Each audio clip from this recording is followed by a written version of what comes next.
김호준 생각이었습니다.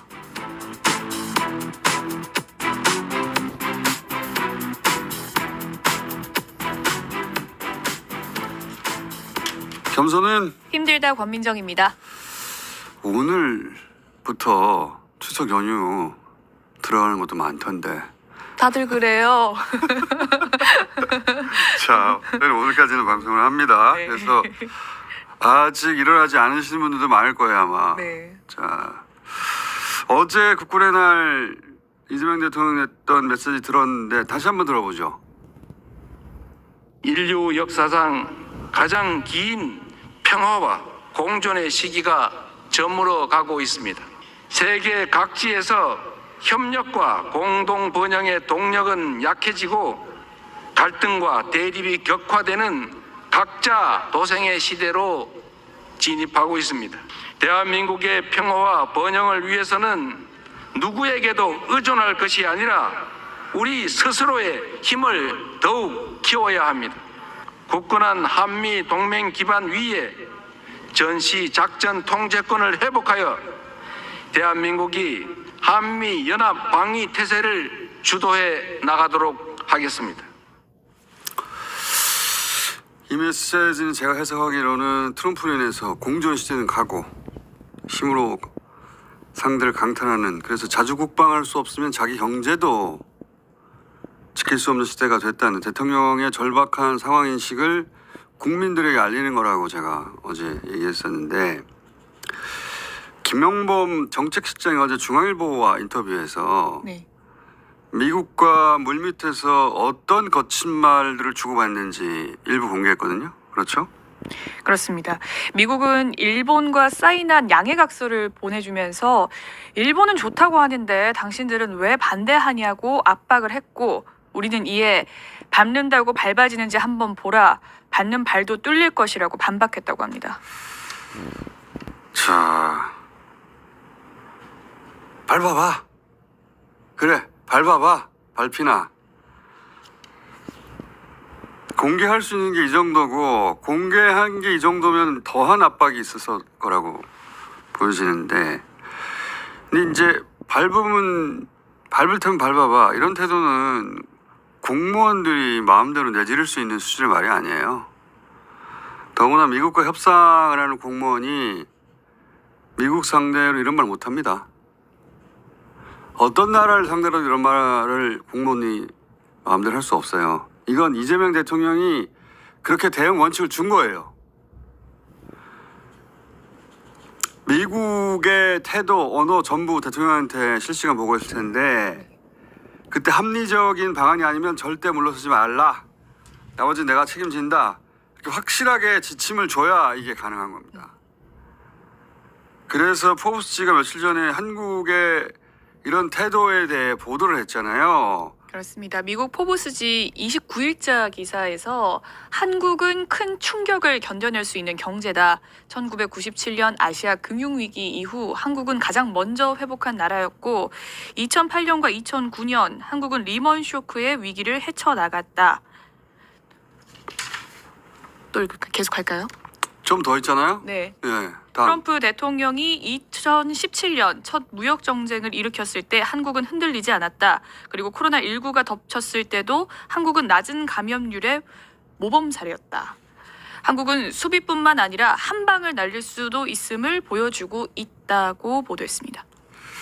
이재명 대통령의 대응이 지금 미국에 이런 반응을 끌어내는 것이고, 그래서 포브스는 이재명 대통령에 대해서도 코멘트를 하죠. 그렇습니다. 이재명 대통령은 관세 협정의 세부 사항을 두고 물러서지 않고 버티고 있다고 평했습니다. 어제 보도된 건데,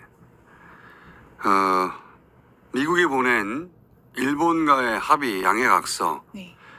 이것도 이면 합의가 있었다고 어제 일본에서, 트럼프는 이게 이제 선불이다라고 막 주장했거든요. 그런 주장을 했는데, 그런데 이제 이로 인해서 일본에 계속 비판을 받자 일본에서 아니 이면 합의가 있다는 걸 공개를 했어요. 자, 경제 재생상이 5,500억 달러지만 실제 현금은 1~2%에 불과할 것이다. 이런 식의 이면 협의를 했다는 거예요. 네. 그런 이면 합의는 우린 모르잖아요. 네. 근데 그걸 우리한테 들이민 거예요, 미국이. 우리한테 들이밀라고, 그리고 미국에서 그걸로 선전하려고 그런 이면 합의를 일본과 한 것 같고, 우리는 이걸 알고 이재명 대통령이 그렇게 얘기했죠.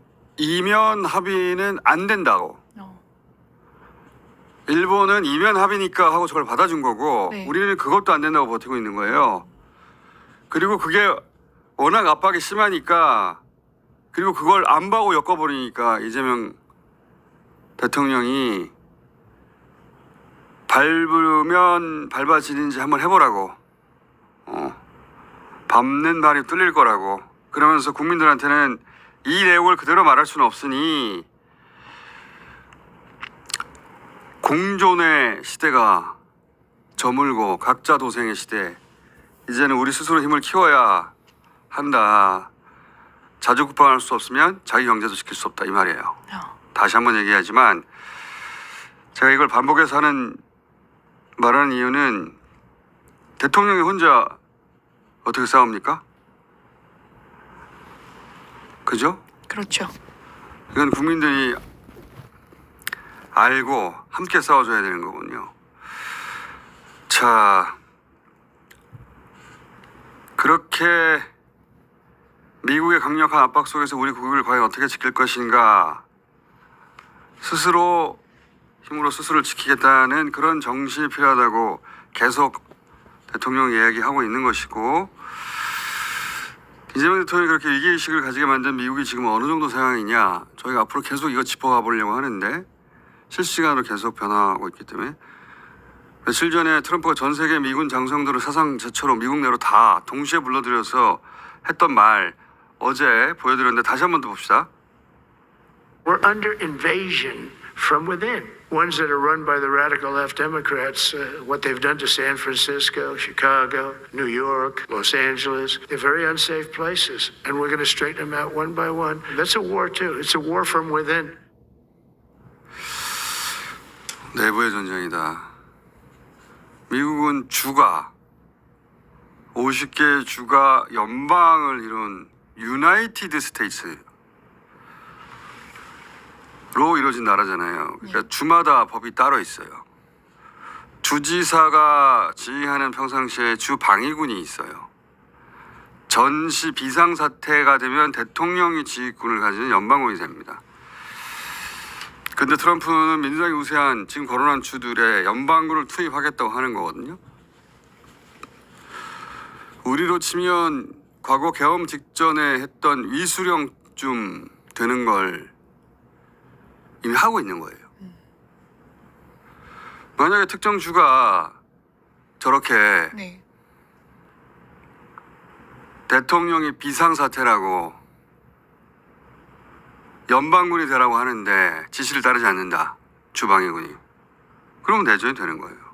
우리는 이런 구조가 아니기 때문에 미국이 어떤 지금 위험에 다가가고 있는지 실감할 수가 없어요. 게다가 안티파시즘 운동을 뜻하는 말인데, 트럼프가 파시즘이라고 비판하는, 사실은 중심이 없는 여러 갈래의 반트럼프 운동인데 네. 이걸 테러 조직으로 공식 지정했단 말이죠.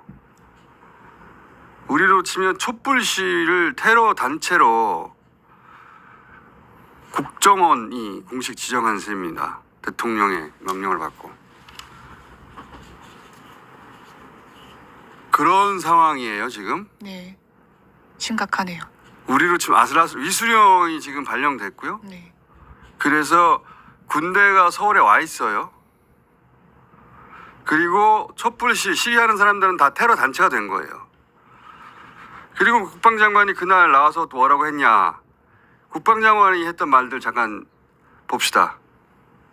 Frankly, it's tiring to look out at combat formations or really any formation and see fat troops. It's completely unacceptable to see fat generals and admirals in the halls of the Pentagon and leading commands around the country and the world. It's a bad look that warfighters in combat jobs execute their service fitness test at a gender-neutral, age-normed male standard scored above 70%. If women can make it, excellent. If not, it is what it is. If that means no women qualify for some combat jobs, so be it. 저게 네. 전 세계 장성들을 미국으로 사상 최초로 다 불러들인 다음에 국방장관이거든요. 네. 국방장관이 한 게 두 가지 이야기예요. 살 빼라. 그리고 여군도 남자와 똑같이 체력 테스트 하겠다. 이 마가거든요. 마가 세력들은 기본적으로 백인 우월주의자, 남성 우월주의자, 기독교 국가주의자들이거든요. 예를 들면 흑인들이 조종하는 비행기 타면 불안하다. 여성 투표권 제약해야 한다. 여성은 집에서 애를 많이 낳아야 한다. 얼마 전에 사망한 찰리 커커는 성폭력으로 임신해도 중전해서는 안 된다. 우리가 들으면 도저히 받아들일 수 없는 네. 이런 말을 마가 세력들이 합니다. 그날 국방장관이 했던 말은 그 연장선상에서 있는 거예요. 네. 군대에서 여자는 꺼지라는 거예요. 여자는 군대하고 어울리지 않는다. 집에서 애를 낳으라는 거예요. 그 말을 전 세계 장성들을 불러놓고 한 거예요. 지금 미국 집권 세력의 지성 수준이 이 정도입니다. 근데 미국의 국방비가 전 세계 나머지 국가 국방비를 다 합친 거의 절반 정도 됩니다. 어마어마해요. 네. 그런 지성 수준을 가진 집단이 그런 힘을 가지고 우리를 협박하는 거예요. 대통령이 위기의식을 가지지 않을 수가 없죠. 그래서 제가 계속 반복해서 이야기를 하고 대통령 위기의식을 우리가 공유해야 된다. 대통령이 왜 저런지 이해해야 하고 혼자 싸울 수 없는 거예요, 대통령이. 네. 그리고 그래서 이재명 대통령이 협중에 대해서 계속 단호하게 얘기하는 겁니다. 어제도 수보회에서 지적했잖아요. 네, 일본에서 혐한 시위를 보면 어떤 느낌이 들었냐. 백해 무익한 자해 행위를 완전히 추방해야 한다고 말했습니다. 이 영상으로 있을 테니까 봅시다. 전 국가 국민을 겨냥한 이 말도 안 되는 허무맹랑한 괴담 그리고 혐오 발언들이 무차별적으로 유포되고 있습니다. 한번 역지사지해 보십시오. 일본에서 혐한 시위라고 해서 우리 대한민국과 대한민국 국민들을 혐오하는 시위를 우리가 뉴스에서 보면서 어떤 느낌이 들었습니까? 이제는 국익과 국가 이미지를 훼손하는 이 백해무익한 자해 행위를 완전히 추방해야 합니다. 자, 제가 얼마 전에도 얘기했지만 반중시, 반미시 얼마든지 가능해요. 우리 언론은 자꾸 이거 섞어서 쓰고 있는데 우리 국익에 어긋나는 상대 정책, 상대 외교에 대해서 얼마든지 시위할 수 있죠. 네. 근데 지금은 관광객들 꺼지라는 거잖아요. 국계 짱깨라면서 이태원에 가서 관광객들 꺼지라고 하면 그거는 반미가 아니라 현미가 되는 거예요. 어떤 인종이나 민족이나 국가를 상대로도 마찬가지예요. 네. 중국인들이 오면 전염병 우리가 걸린다. 그리고 중국인들 관광객들 때문에 우리는 이제 삼삼오모 모여서 짝지어서 화장실을 가야 하는데 이게 인종차별, 인종청소로 연결되는 사고방식입니다. 사실이 아니잖아요. 우리가 그렇게 규탄하는 조선인이 운물에 독을 탔다고 네. 조선인들 때려 죽인 관동 대진 때하고 똑같은 인식 수준인 거예요. 이게 어디서 왔냐? 마가에서 온 겁니다. 마가. 미국의 극우를 우리 극우 개신교가 받아들여서 우리 젊은 세대들이 거기 가서 그 얘기 듣고 물들고 있거든요. 네. 온라인상에서도 그렇고 그 집회에 가서 USA 막 외쳐요. 영상 좀 틀어주세요. 거기 앉아있는 사람들이 우리나라 청소년들입니다. 우리나라 청소년들이 백인 우월주의자들을 향해서 USA를 외치고 있는 거. 자기가 백인이야? 마가가 뭘 주장하는지도 제대로 집에 가서 애나 낳고 있으라는 이야기예요. 여기서 기본적으로 퍼뜨리고 있는 건. 근데 그걸 개신교에 왜 피를 쓰고 하거든요. 대통령이 그래서 위기의식을 가지고 있는 거고 이 얘기를 계속 반복해서 하는데 근데 법원이 개천절에 협중 집회하는 걸 제한한 경찰에 대해서 그 협중 집회 측에서 효력 정지 신청한 것을 인용했어요. 그렇습니다. 서울행정법원 행정 12부는 자유대학이 서울경찰청장을 상대로 낸 집회금지 통고 처분 집회 정지 신청을 받아들였습니다. 자유대학이 바로 저기 빌드업 코리아 같은 데 가지고 USA 외치는 네. 그런 사람들로 이루어진 그리고 윤석열 석방될 때 가서 포옹하던 네. 그곳이 협중시 신청을 했는데 재판부가 42시간 이내에 금지 통고했어야 하는데 시간 내에 이루어졌지 않다고 절차적 문제를 들어가지고 네. 이걸 인용했거든요. 지금 법원은 이 미국발 협중시의 신격수를 모르고 있어요. 명동, 대림동, 홍대, 건대 입구 이런 데 가서 직접 봐야 합니다. 무슨 일이 벌어지고 있는지. 그리고 국내에서 빨리 법을 만들어야 돼요. 네. 예. 이렇게 놔두면 이거 정말 큰 사회 문제가 됩니다.